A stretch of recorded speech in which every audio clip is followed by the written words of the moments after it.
점점 인기를 더해가고 있는 KBS2 주말 연속극 다리미 패밀리. 오늘은 예고 영상을 기반으로 15회 이후의 예상 이야기를 해보겠습니다. 물론 제 개인적 상상력이 더해진 뇌피셜이라 본 방송과 다를 수 있습니다. 지난주 태웅은 생모 노엘이가 위독하다는 전화를 받고 미국으로 갑니다.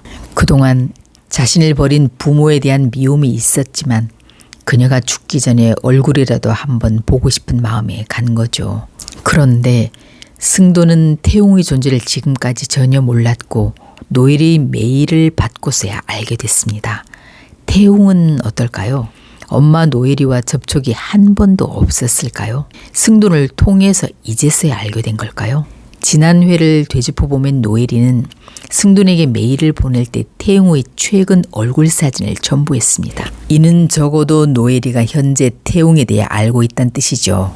제 생각엔 태웅도 노엘이와 접촉하고 있었고 승돈보다 먼저 생부 지승돈에 대해 알고 있었던 것 같아요. 노엘이가 승돈에게 알리기 전에 태웅에게 접촉해 여러 가지에 대해 알려줬을 것 같아요. 태웅이 처음 승돈을 봤을 때부터 적개심이 가득한 눈빛을 보였고 지난 10회에서 유전자 검사 결과서를 들고 온 승돈이 네가 내 아들이라는데 네가 내 아들이라고 해도 달라지는 건 없어.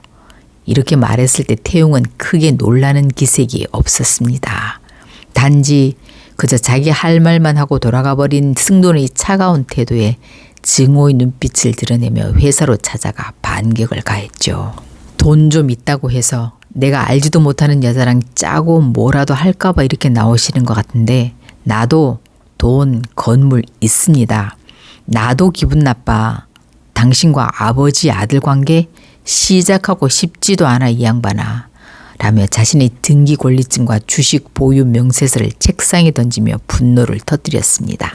이 장면을 보면 태웅은 승돈이 자신의 존재를 몰랐던 경우라면 이해할 수 있었겠지만 알고서도 냉정하게 대하는 그의 태도에 분노와 배신감을 느꼈던 걸로 보입니다. 이후 태웅은 강주를 찾아와 이런 말도 했는데요. 네가 누리는 모든 건 내 거일 수도 있었네. 네가 가진 모든 게 영원할 거라고 생각하지 마. 네 아버지 무너지면 넌 자동 아냐? 너 내 상대 아니야. 이 장면에서도 태웅은 이미 지승돈을 무너뜨릴 마음을 품고 있었음을 알 수 있습니다. 여기서 태웅이 주식을 잘한다고 설정해 둔 걸로 봐서 그가 지승그룹을 무너뜨리기 위한 어떤 일을 꾸미고 있다고 예상이 됩니다. 아마 태웅은 생모 노엘이로부터 자신은 사랑했으나 술집에 나간다는 사실을 알고 지승돈에게 매정하게 버림받았다는 이야기를 들었을 겁니다. 그 후 승돈이 아들인 줄 알고도 미안하다거나 아는 척을 하지 않자 태웅은 다시 한번 지승돈을 냉혈 인간이라고 생각하게 된 거죠. 결론적으로 태웅은 노엘이와의 접촉이 없었더라도 그녀의 존재와 자신의 출생 정보를 알고 있었던 걸로 보이며 이는 그가 지승돈에 대한 복수를 결심하는 데 중요한 배경이 됐을 걸로 보입니다. 이제 태웅은 미국으로 가서 노엘이를 만나 얼굴을 보고 장례식을 마치고 돌아옵니다. 그런데 노엘이는 어떤 사람이며 지금 어떤 상황일까요? 지승돈은 노엘이가 거짓말쟁이 사기꾼이라고 표현했는데요. 그녀의 입장에선 사랑하다 자신의 조건이 좋지 않자 차인 셈이죠. 승돈에게 차인 후 태웅을 낳아 혼자 기를 자신이 없었던 그녀는 아이를 보육원에 맡기고 승돈을 잊으려고 미국으로 건너갑니다. 가서 재혼을 해서 잘 살고 있다면 승돈에게 메일을 보냈을까요? 암에 걸려 죽을 때가 되어 자신의 유산을 태웅에게 물려주려고 연락했을 가능성이 높아 보입니다. 어쩌면 태웅이 주식으로 부자가 될 수 있도록 노엘이가 유산의 일부를 미리 보내줬을 가능성도 있어 보입니다. 아무리 주식을 잘한다고 해도 500만 원을 들고 보육원을 나와서 그 재산을 형성하긴 쉽지 않아 보이는 부분입니다. 그런데 15회 예고 영상을 보면 강주가 나락으로 갈 것 같습니다. 차림은 자신을 인정해 주지 않는 강주에게 앙심을 품고 게시판에 불만을 올려 주가를 폭락시켜 엄청난 피해가 발생합니다. 그 책임을 지고 강주는 사표를 내게 되고 이로 인해 다림은 어려운 상황에 처한 강주 편에서 그의 힘이 되어줄 듯합니다. 한편 봉인은 복미경을 찾아가 자신이 살고 있는 빌라와 세탁소 건물주가 태웅이란 사실을 알고 마음이 착잡해집니다. 아들 같은 태용이 부자라는 걸 알았으면 당연히 너무 기뻐해야 되는 일인데 지금까지 세를 한 번도 올려받지 않고 봐준 점에 대해 고마운 마음이 들어야 되는데 부자인 줄도 모르고 주제넘게 충고한 자신의 오지랖에 대한 무안함, 왠지 태용에게 속았다는 배신감, 봉이는 뭔지 모를 불편한 감정이 생기면서 마음이 복잡해집니다. 태용은 노일의 장례식을 치르고 돌아와 이 모든 사실을 듣고 봉이에게 솔직하게 말하지 않은 점에 대해 사과합니다. 한편 강주는 김성훈을 찾아가 엄마는 이 돈 찾는 일에서 빼달라고 부탁합니다.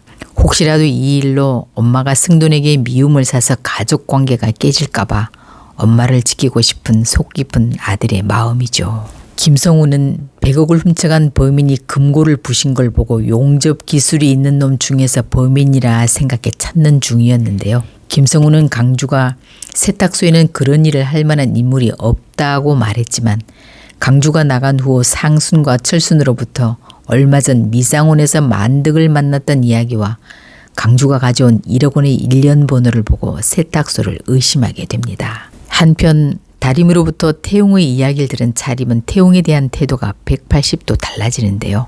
과연 태용이 차림을 앞으로 어떻게 대하게 될지 궁금해집니다. 그런데 훗날 봉이로부터 나온 돈이 백지연의 돈이라고 해도 봉이가 승돈의 아들 태용을 보살펴준 고마움과 봉이를 엄마처럼 여김에 따랐던 태용과 다림을 사랑하는 강주의 부탁으로 결국 지연과 승돈이 봉이를 용서해 줄 듯합니다. 또한 봉이는 태용을 아들 삼으려 했으나 아들 같은 첫째 사위로 받아들이게 될 거고 서로 으르렁거리던 태용, 강주, 의붓 형제는 서로 동서지간이 되어 해피엔딩 될 듯 보입니다. 태용은 지승돈을 닮아 카리스마와 독립심이 강하고 강주는 엄마 지연을 닮아 애교가 많고 의존적 기질이 있습니다. 그러니 두 사람은 찰떡궁합이죠. 결국 마지막엔 태용이 회사를 물려받고 강주는 다리미와 영화 시나리오 공부를 하며 자신의 꿈을 찾게 될 듯 보입니다. 지연과 봉이도 서로 사돈이 되어 두 가정이 화합하는 모습으로 마무리될 걸로 생각됩니다. 다음 회에서는 자기도 모르게 위기에 처하게 되는 강주, 비밀이 모두 탄로나 새로운 상황을 맞게 되는 태용, 자신의 출세를 위해 한 사람 짓밟는 차림, 나락으로 떨어진 강주의 손을 잡아주는 다림의 모습이 그려질 듯 보입니다. 이런 얽히고 설킨 관계 속에서 각 캐릭터들이 어떻게 성장하고 변해갈지 앞으로 이야기가 기대됩니다.